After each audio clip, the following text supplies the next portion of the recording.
AI is very much aligned with the vision of Visma. We have a vision of shaping the future of society through technology. Welcome to the Voice of Visma podcast, where the heartbeat of our community comes to life. Join us as we chat with Visma leaders and colleagues, sharing their stories, industry insights, and valuable career lessons.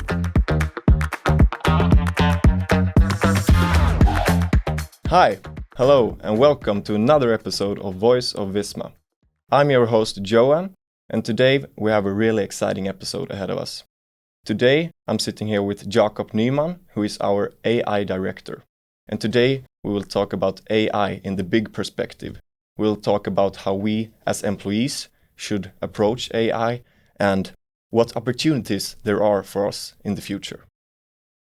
Thank you so much for being here, Jacob, and welcome to the Voice of Visma studio. Thanks for having me. How are you today?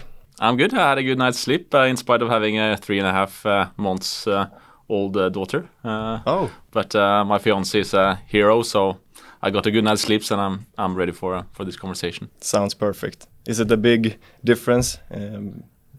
Yeah, I would say so. Very big difference. Of course, a bit of a shock in the first couple of weeks, but we're all healthy and good, and I'm super happy about it. And we're talking about artificial intelligence, but having a child is an observation of natural, real intelligence and how fast she develops. And that's just super inspiring, and I'm really happy about it. How nice, and it glads me really much that everything is fine with you. As I mentioned in the introduction, you are our AI director. Can you please tell us a little bit more about yourself? Sure, yeah. I'm the AI director in Visma, and together with the AI strategy and enablement team, we are driving two transformations in the organization. The first one is that we are empowering all the 15,000 employees with generative AI tools so that everyone can do more of the things they are good at and have a better time at work. And I would say that the most difficult thing that we are working on in this organization is figuring out how we can use AI to create more value for our customers. And my motivation coming into Visma goes actually back to where I studied in Trondheim, which is a city in the middle of Norway. My brother and his fiance, or his wife, they live there still, so I go there quite frequently. And whenever I go there, I think about the master thesis that I wrote when I was in Trondheim, because I did the kind of the most advanced thing I could do back then to solve a very complicated problem, which was at the university hospital in Trondheim, where they are doing surgeries. And I visited, the room in the hospital where they plan all the surgeries. And it was 8 or 9 senior nurses sitting there and planning the surgery schedules. And the task we had at hand back then was, okay, maybe these nurses could be better spent on actually helping out with the patients, helping out with the surgeries. So we applied, super advanced algorithms. I had, evolutionary, multi-objective scheduling algorithm that took into account the uncertainties of the surgeries. Oh, wow. And I applied all the algorithms. It was super advanced, and I was so proud I had it running on my machine. Yeah. And I went to the nurses and said, hey, my laptop can do this, and you can go and help out with the patients and the surgeries. I mentioned that I go back to Trondheim quite frequently, and my brother and his wife, they work at the hospital. So I can ask them, okay, what is the latest news from the hospital? Are the nurses now helping out with the surgeries? Yeah. Or what is going on? And do you know what the answer is? No idea. They are still working in the same way. Because it takes so much more than just a algorithm to make a difference in an organization. So that is kind of the opportunities that, I think have been apparent to many in the AI field for a long time, that it's possible to do these kinds of things computationally and algorithmically. Yeah. But the realization that I had back then is that, we need to work as an organization, as a team. We need to understand the complexity of doing something like that in a hospital, which is a complex organization. Yeah.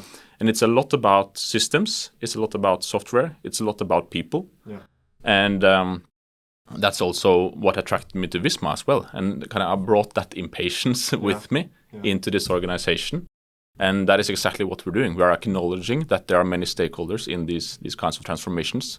And it's about much more than algorithms and technology. Yeah, I can imagine. And what part of this evolution do you think is the main issue or problem? Do you think it's the human thinking about how we use AI? Is that the most hard part to change? Because you mentioned we have all those kind of algorithm finished and ready for us to use, but is it harder for the people to change their mind in how we work with AI, you think? Well, I think it's a multitude of challenges. I think it's both on the demand side of this. I think that customers in the public sector, private sector, they need to know that this kind of technology is available. Yeah.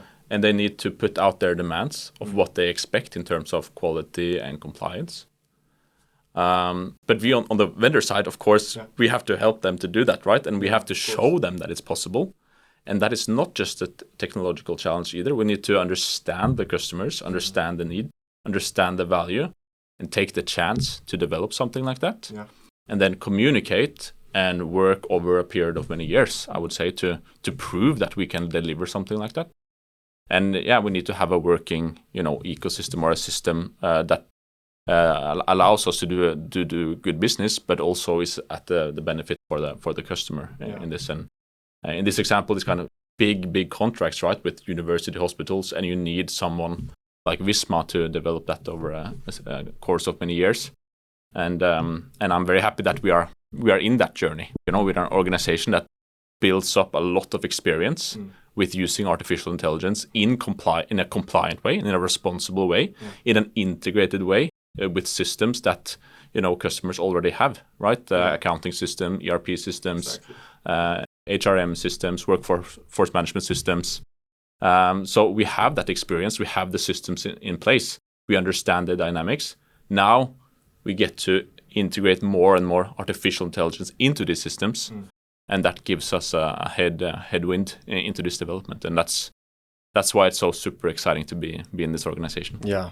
It sounds like it's a big question. It's something you don't solve in one day. It's something you need to work on during many years, I believe, to get organizations and hospitals, for example, as you mentioned, to really get on board with this. AI is such a big subject, and everybody's talking about AI right now. And it is huge opportunities for us in Visma. What excites you the most about the evolution of AI for the future, you believe?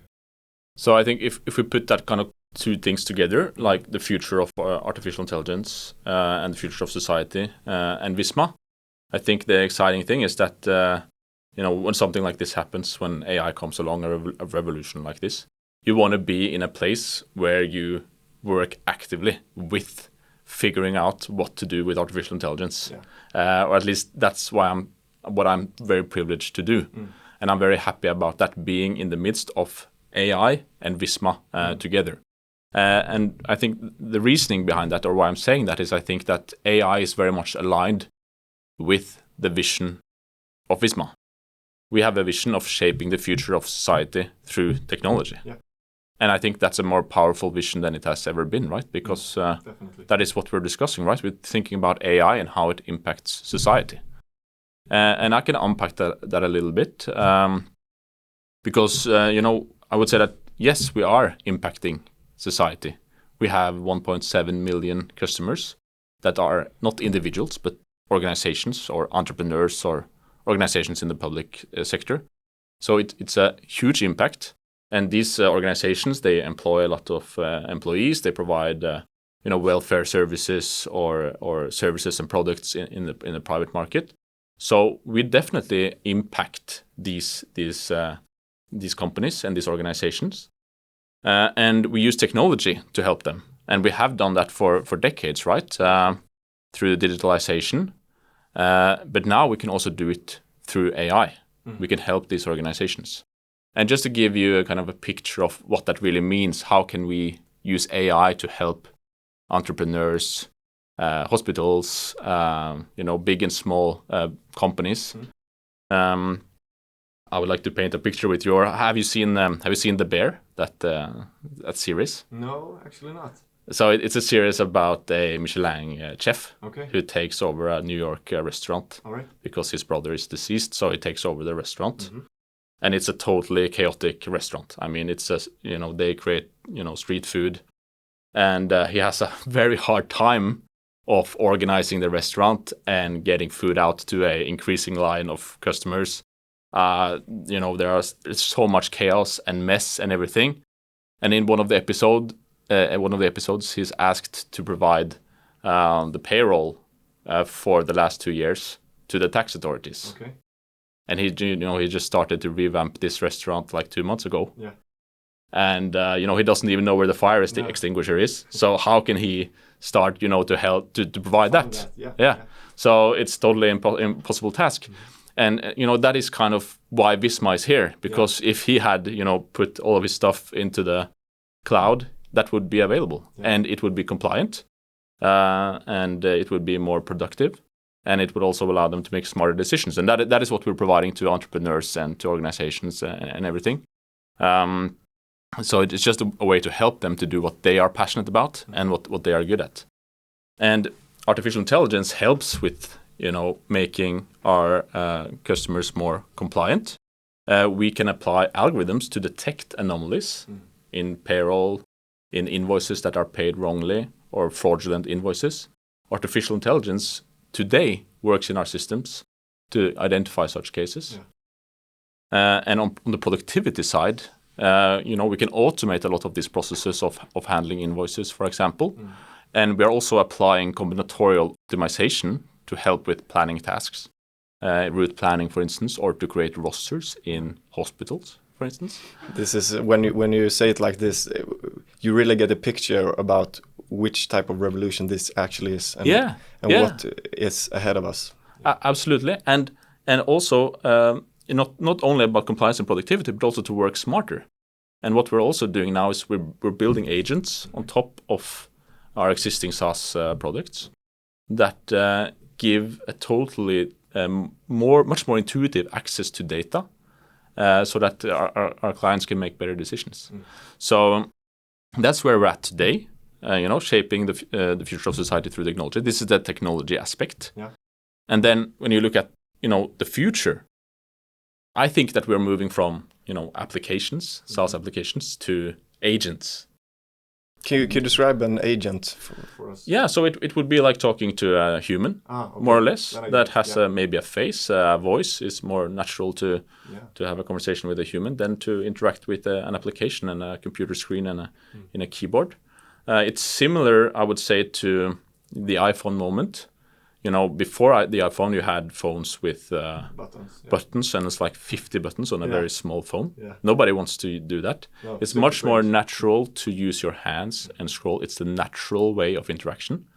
It's the same thing with applications. You have this QWERTY, keyboard, which no one really knows where that comes from, or you can Google it and figure it out. But it's a bit of a mystery, right? But we all adapted to that.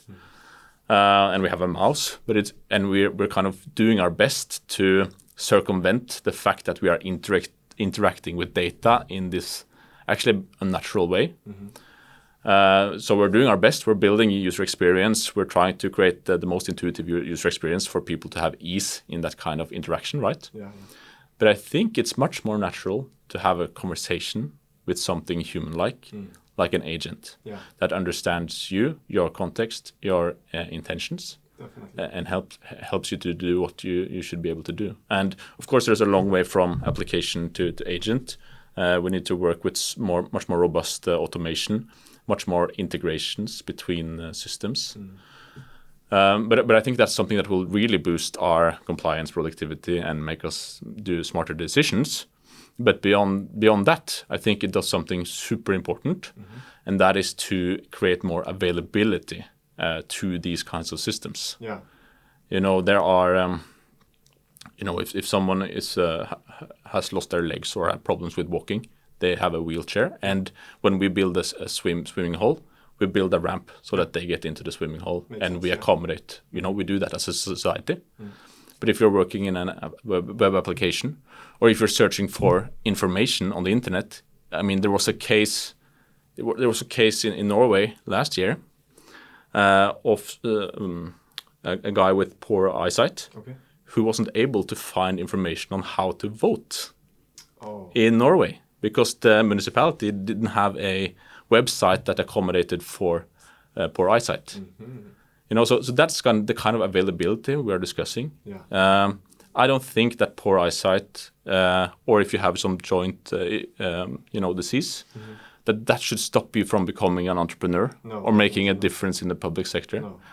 So by making software more available through having a conversational interface, we're really making a difference in society. And I think that's where we're headed. And I think it's not just an opportunity, but a responsibility. This is so interesting to talk about. Wow.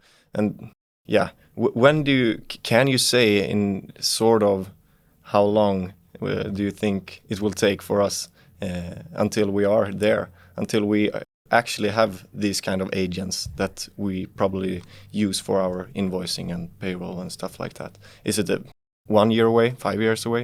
So I think the agent experience is really already here. I mean, in China, you have a service where you can bring the dead back to life. Oh, wow.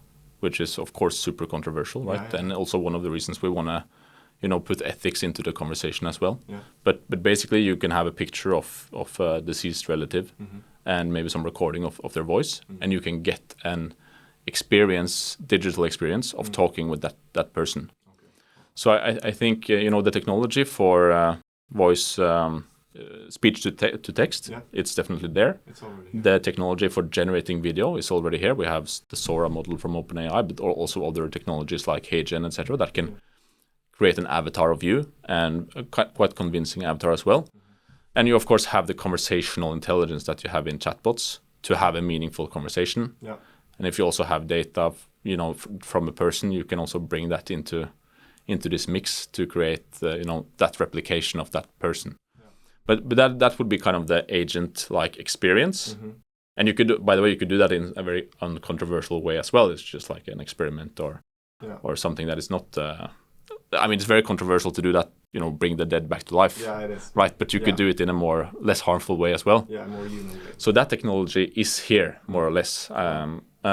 But it gets most interesting and most powerful when you can tie that to something super useful, like integrations between systems, for instance, so that you can execute the actions or get access to data. And I think that part is tricky due to some of the limitations with the technology. Still today, these technologies, large language models, generative AI, they are probabilistic. So it's kind of like tossing a dice. You don't really know what you're going to get. And that makes, complete automation quite difficult. So we have some challenges to overcome. So I would expect for agents to be kind of part of business applications or mainstream consumer applications to take at least 2 or 3, 4 years, maybe. Okay. Yeah. And then you need the society to adapt to this behavior, to really use this technology that is already here. That's even a bigger, not say problem, but challenge for us to get society ongoing with this new technology. Yeah, absolutely. Yeah, cool. And when I hear you talk, I hear that you are really excited about AI and the world between or around this. But if you see through the whole of Visma or Visma Group, how do we approach AI? Are we excited about this? Do we see something scary around this? Or is it in our top 1 priority right now? How would you say there? So I would say that we're driving 2 transformations. The first one is that we are empowering everyone in Visma, 15,000 employees, to use these generative AI tools in a context, in a way that is relevant for them to do their job. And we're also using the technology to figure out how we can create more value for our customers in our products. Is it the priority number 1? I wouldn't say so. I would say that, what we're doing is we're trying to figure out as an individual, what is important to me? What are my strengths? What are my contributions to Visma and to our customers? Yeah. What am I good at? And what do I like to do? And then that is what you're doing, right, as an employee. Yeah. And then the question is, how can generative AI help you to do that even better? To do your job even better and to have even more fun at work and to be, a relevant employee. Because frankly, that's the level of urgency, I would say, that is in Visma, not just in Visma, but, in the entire industry and more or less entire society is, you need to figure out a way to use these tools. But I think there's a positive way to do it. And that is what I just described. And similarly, on the product side, it's not that the strategy is that everyone should do AI in their products, but you have a product and you're trying your best all the time to create the most value for our customers. And how can generative AI and AI help us to do that? So it's aligning generative AI and AI with our aspirations as individuals and our strategies with our products. Yeah. Cool. Sounds awesome. And we have a lot of employees within Visma that listen to this podcast. And if you could send them something they could look forward to with AI within the next year or two, what would that be? I think this question that we are talking about is what I encourage everyone to do, to apply a positive mindset to how you can use these tools. Yeah, and I mean, as a developer, you can use GitHub Copilot, to stay in the flow. That is what it's used for now. And then more than 50% of Visma developers today use GitHub Copilot. Oh, wow. And you can use it to stay in the flow instead of going out from your coding environment to your browser and figuring out how to go about solving an issue that you're stumbled upon. Yeah. You can do it in your application. And that is kind of the primary use case for these tools today. And I would encourage everyone to get into that. You can also do it to produce code faster from scratch, to automate testing or to create tests, in an easier way. And I think there's value in that already today. But more than that, and I talked with Thomas Domke, the CEO of GitHub, about this. This is just the start, right? So, but it's already creating value for it today. But Thomas said that he expects AI to be a part of every step of the software development cycle. Okay. And I believe that too. So it's not going to just about writing code. It's about figuring out what to develop. It's planning how you as a team are going to develop that. It's, doing the actual implementation, but also doing the deployment, the pull requests, service, security, and of course, monitoring the application, creating architecture. I mean, all of these steps will be influenced by AI over the next years. Yeah. So I think start today for the reasons it provides value today, but also because it's a step into the future. So that's for the programmers part. And it's 5,000 programmers in Visma. We are gaining a lot of experience from this, and I encourage everyone to take part of that conversation. And I think it's more interesting to be a part of that conversation than to be outside it. But also, for people in customer support as well, it's super relevant to look into this technology and how we can feed the large language models with our best knowledge, so that these models can help us with providing more and better support to our customers, and help our customers with the most challenging questions. I think these models can help users to log into the application if they have lost their password, or do some of the more easier stuff, and then we can help them with the real problems, the tough ones, the unique ones that require our support. But also for anyone in Visma. I mean, for all employees, there are so many capabilities with these technologies, and I'm happy to say that we are now also launching Visma GPT, which is our own kind of chat GPT-like experience. For everyone in the group. Yeah. Okay, cool. So, and that will allow us to have a very good offering that is more compliant than some of the other offerings out there, but also an offering where we can integrate the models and capabilities that we believe in and that Visma employees want. And already today there's a wide menu of such APIs and services that we can integrate.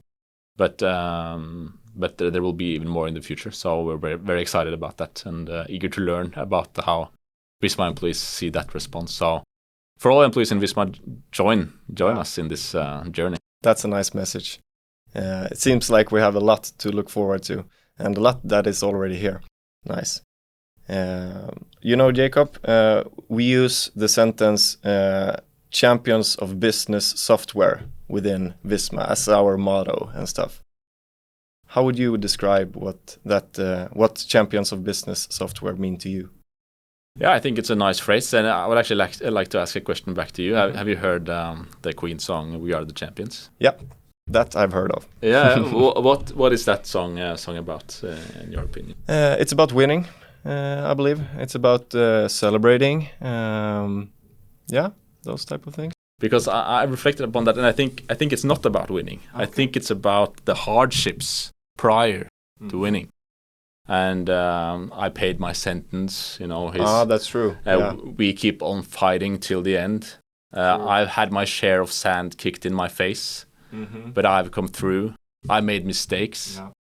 And I think that, the word champion says more about, what you have done than what you are. It means that you have a competition behind you. You had to fight to get something. And I think that's what we're doing as Visma as well. As a team, we are continuously, fighting to make the most impact. We don't feel satisfied. No. In this, ever-changing environment, and there are hardships underway, and with artificial intelligence as well, there are a lot of ethical dilemmas. There are a lot of regulation, and there are a lot of our customers that are afraid of the technology, and I mean in many ways for good reason. But we are here to understand the technology, understand our customers, understand the regulations, and deliver this technology in a responsible way. And I think that is kind of the AI part of champions of software. And another part of the word champion is that it's also temporary. Right, it's temporary. Yeah. If you win the Champions League this year, you have that title for 1 year. Yeah. It's the same here. We have to continue, and then of course there are celebrations underway if we succeed, and that's also nice to look forward to. Yeah. Oh, I'm super glad for this conversation, and thank you so much for opening it up. I think this brings us to an end for this AI discussion. I've learned super much, and I'm looking really much forward for the future and what we, as a group, could make together. It will be super interesting. Thank you so much for listening to this episode of Voice of Visma. I hope you really enjoyed this session with our AI director, Jacob Nyman. Please remember to subscribe if you like this podcast, and we will soon be back with another episode. A huge thank you again, Jacob, for being here. Thank you too. Thank you.